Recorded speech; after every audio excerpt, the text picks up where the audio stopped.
Come with me on a tour of Montpellier, France, including a visit to the Institut Linguistique Adenet, and obtain a basic understanding of how easy it is to travel through France via the TGV high-speed train. In this episode, we'll explore the charming streets of Montpellier and discover its rich history. Plus, I'll give you a glimpse into the smooth and speedy journey on the TGV, making travel across France a breeze. Whether you're interested in learning French, exploring beautiful cities, or just love fast trains, this video has it all. Join me for this exciting adventure in France. I'm so glad you have joined me for another Danielle Inspires travel series adventure. Today's broadcast is 30 days of living my dreams in France, part 2, ILA, Montpellier, and TGV. From the sparkling Mediterranean coastline to the enchanting streets of Paris, I had the pleasure of visiting various destinations in France, offering unique opportunities for learning, cultural immersion, relaxation, adventure, and personal growth. In Montpellier, France, I encountered people from all over the world who wanted to learn French as much as I did, so I was in good company. I flew from the US to France to learn French at the Institut Linguistique Adenet, ILA for short, in Montpellier because it is a renowned language school that offers high-quality French language courses to students from all over the world. Established in 1995, the Institute is known for its personalized approach to teaching, focusing on immersive learning experiences to help students not only understand the language, but also experience French culture firsthand. Located in the heart of Montpellier, ILA offers a friendly and supportive environment with small class sizes to ensure individualized attention. With a team of experienced and passionate teachers, the Institute provides a welcoming space for students of all levels to improve their French language skills while enjoying the vibrant atmosphere of the city. Whether you're looking to learn French for travel, work, or personal growth, ILA offers an enriching experience in one of France's most dynamic cities. In part 1 of this segment on France, I shared footage on my accommodations in Montpellier with a local host family. ILA is located in various buildings, all of which were in walking distance of my temporary residence. I walked to and from class every day, but there was also the option to take the tram, which I used a few times, as well as Uber. The city is marked by a strong commitment to sustainability, with eco-friendly public transportation and an emphasis on pedestrian zones. Montpellier and other places I've visited in France are totally pedestrian friendly, and it is easier to navigate on foot or by bicycle than by car. Initially, I was very skeptical about navigating through the narrow streets, which to me had the feel of walking down back alleyways, a bit intimidating for a solo traveler in a foreign country. But after a few days of getting lost in such a charming and safe city, I realized that each street has its own allure, and I did my best to explore all the nooks and crannies. Montpellier is a vibrant historic city nestled between the Mediterranean coast and the Cevennes Mountains. Known for its rich history and dynamic blend of old and new, the city offers a unique experience where medieval architecture meets contemporary culture. The old town, called Les Cousins, is a maze of narrow streets, beautiful squares, and stunning historical buildings. I enrolled in a beginner's French class at ILA, which required 4 hours of class time, Monday through Friday, adding up to 20 hours per week of group lessons. Plus, I signed up for private tutoring twice a week, totaling 4 hours per week of one-on-one French lessons. Then there was homework and study time to prepare for the next day. Most of the ILA students were in their 20s, but we were all lost in the sauce together, being totally immersed in French language several hours each weekday. After a week and a half, I was ready for a vacation from ILA and decided to visit Nice for an extended weekend, and you can view that trip in part 1 of this segment on France. I returned from Nice to Montpellier with a new attitude. I devoted more time to touring Montpellier beyond my normal route to and from school. And instead of eating breakfast and dinner with my host family, I skipped dinner and ate out for lunch. After class, I planned various excursions to see popular destinations for tourists and locals alike. But I needed a substantial lunch first. And after looking at the Beehive menu, I felt they could deliver the goods. And the Beehive did not disappoint. I wanted to order everything on the menu, but there was only room in my belly for fish and chips with a side of mashed peas. It was delicious, totally filling, but that didn't stop me from ordering a delicious homemade dessert. I got the sticky toffee pudding, which was warm, rich, and sticky. Yum, yum. After lunch, I headed to the Cathedral Saint-Pierre de Montpellier, also known as Montpellier Cathedral. This church is a great example of Southern Gothic and is the only medieval church from Montpellier's city center that survived the War of Religions. Though the building suffered extensive damage during the Wars of Religion between Catholics and Protestants in the 16th century, it was rebuilt in the 17th century. The building has an imposing canopy supported by huge circular pillars 4.55 meters in diameter.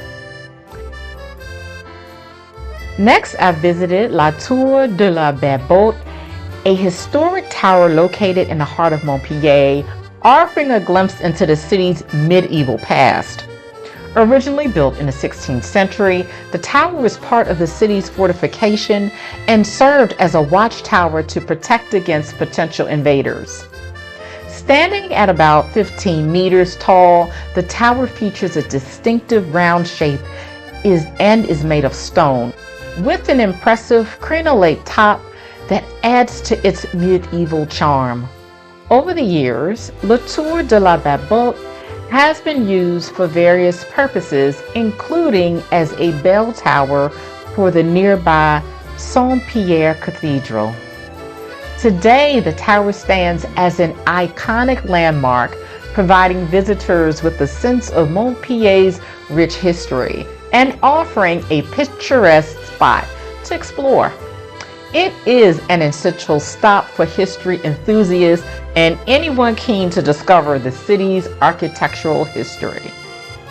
One of the must-see attractions in Montpellier is the Place de la Comédie, also known as the most beautiful square in Europe. This central hub is surrounded by magnificent 18th century architecture and is perfect for a leisurely stroll, people watching, or grabbing a cup of coffee at one of the many cafes. From here, you can visit the Opera Comédie or wander down the Musée Fabre, an art museum that showcases impressive works from the Renaissance to contemporary art.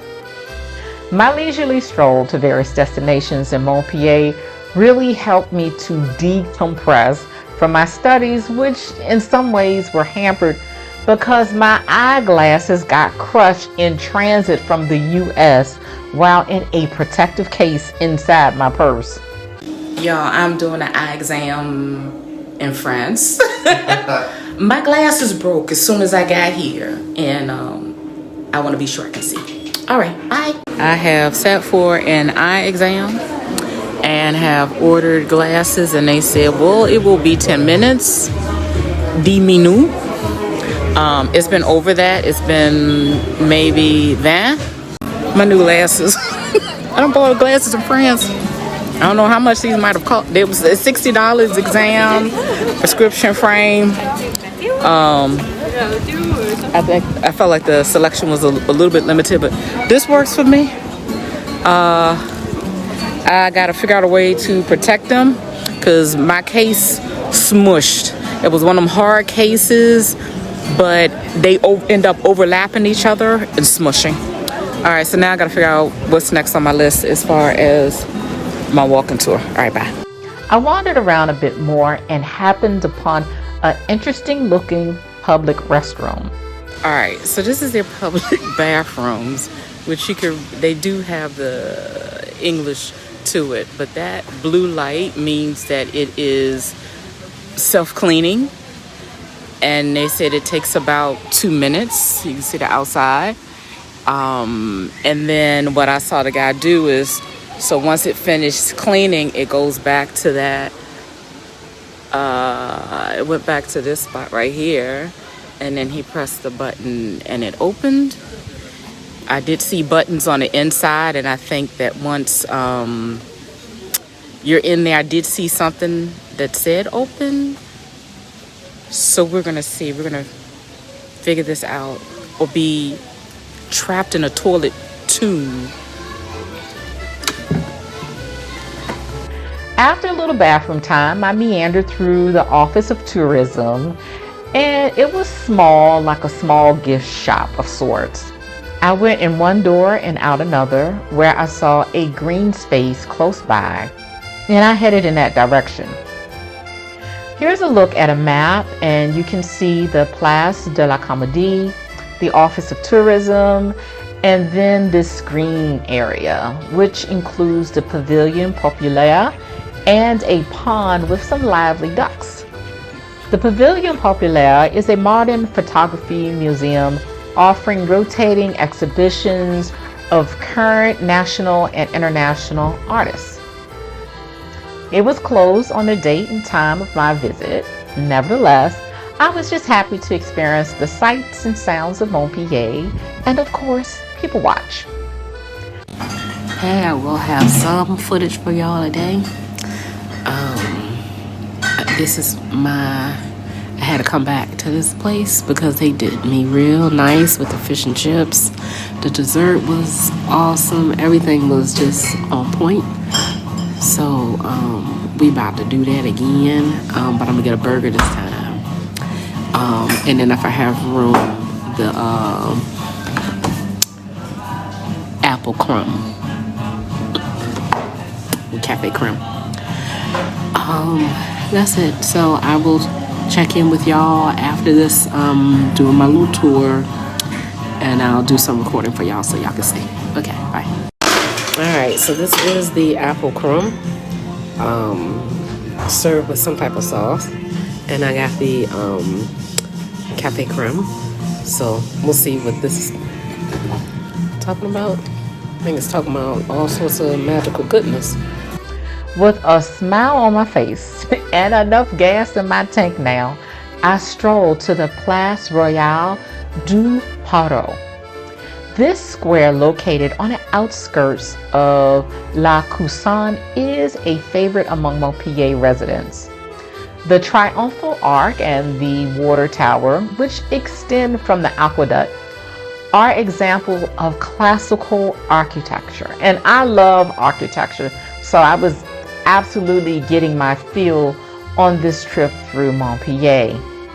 Extending from the Arc de Triomphe, the Promenade du Perrault, a royal square and a panoramic view, features an equestrian statue of Louis XIV. I enjoyed walking the promenade, taking in a panoramic view of the city and visiting the Arc de Triomphe, which stands as a symbol of the city's past glory. I concluded my time in Montpellier with a visit to the Jardin des Plantes. This serene and historic botanical garden offers visitors a peaceful escape in the heart of the city. Established in 1593, It is one of the oldest botanical gardens in France, originally created for the study of medicinal plants. The garden spans 4 hectares and is home to a wide variety of plants, including tropical species, Mediterranean flora, and beautiful seasonal blooms. Visitors can wander through its lush pathways, enjoy the calming atmosphere, and discover themed areas like the cactus garden, the aquatic plant section, and the arboretum. The garden also houses a small natural history museum, adding an educational aspect to your visit. With its centuries-old history, tranquil environment, and stunning plant collections, the Jardin des Plantes is a must-see for nature lovers and those seeking a moment of relaxation in Montpellier. I enjoyed my 3-week stay in Montpellier. The city captures the essence of France in ways that are romantic, cozy, tropical, and lots of fun. I got lost a lot in Montpellier, which is a very good way to learn about any city and find wonderful sites, shops, and eateries that might not pop up on Google Maps. As I mentioned earlier, I navigated the city mostly by foot, but also by Uber, tram, and TGV into and out of the city. Train à grande vitesse, TGV, is France's high-speed rail network, renowned for its advanced technology and efficiency. The French National Railway Company, NSCV, operates the TGV.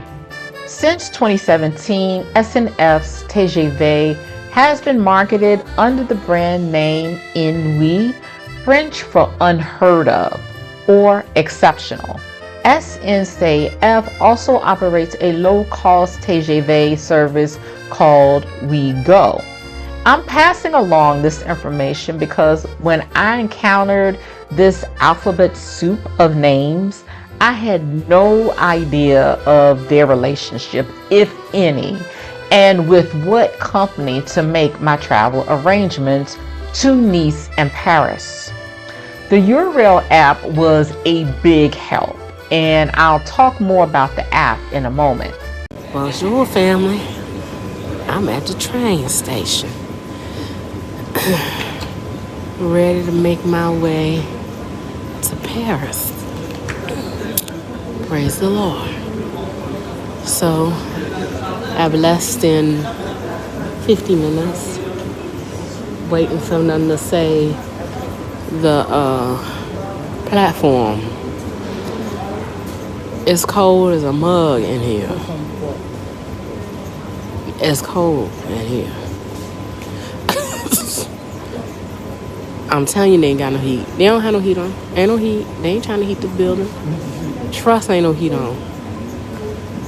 The pigeons, though, is fat. Pigeons is eating good, trust. They fat.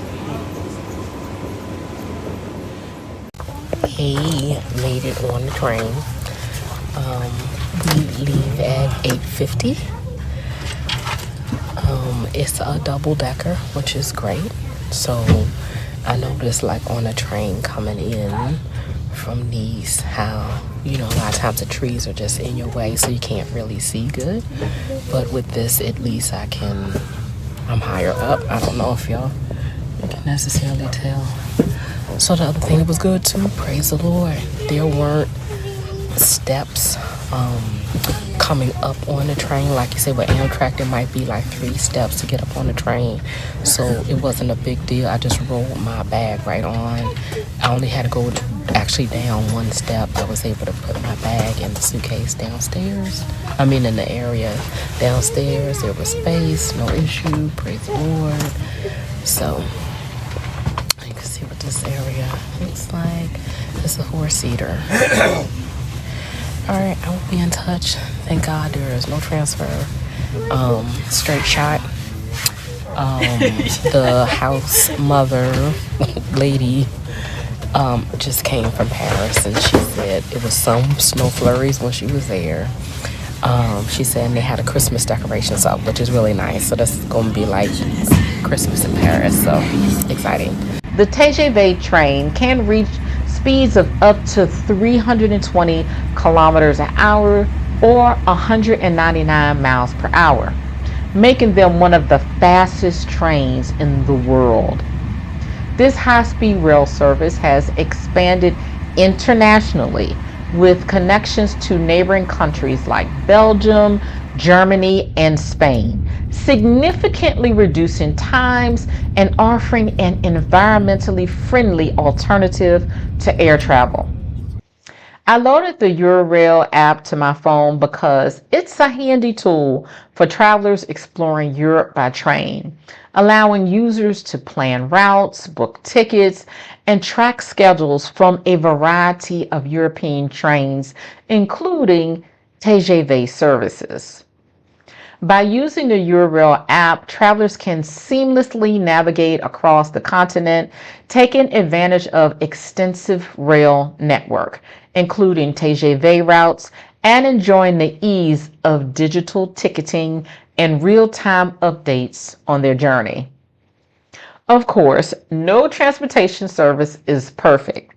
My connecting train from Montpellier to Nice was in Marseille, and a lengthy delay caused me to miss my transfer to Nice. It was late at night, and one of the ticket agents acted as if I might not be able to board a different train heading in the same direction. 15 minutes later, another agent stepped in and helped me and the other passengers impacted by the delay to board another train. Before I departed the U.S. to France, my sister Yvette gave me a bag tag that reads, "A woman who walks with God will always reach her destination." I travel with this tag on my backpack wherever I go, and I trust that its message is personally from God to me. The words have kept me at peace no matter the problems I face while traveling, and they have always encouraged me to be more adventurous. For example, I felt inclined to book a one-way ticket to Montpellier instead of a round-trip flight, and I had no idea why, but I did it anyway. A few weeks later, I thought, you can't go to France and not visit Paris as well. And then I realized why I only booked a one-way ticket to Montpellier. Because I already had the experience of using the Eurail app and traveling by TGV through France, I was very comfortable buying a TGV ticket from Montpellier to Paris. In the next episode of Danielle Inspires Travel Series, I will take you on an unforgettable journey through the stunning city of Paris, France. From the iconic Eiffel Tower to hidden gems off the beaten path, Part 3 of 30 Days of Living My Dreams in France will capture the magic, culture, and beauty of one of the world's most romantic cities. Join me as I explore incredible sights, indulge in delicious food, and soak in all the charm Paris has to offer. Trust me, you won't want to miss this adventure. Until next time, be bold, be great, and be inspired. I will talk to you next time. Bye. Thank you for joining me to watch another episode of Danielle Inspires. If you have not done so already, be sure to like this video, subscribe to my channel, hit the alert button to be aware of new content as soon as it is released, and share this video with those you love. See you next time.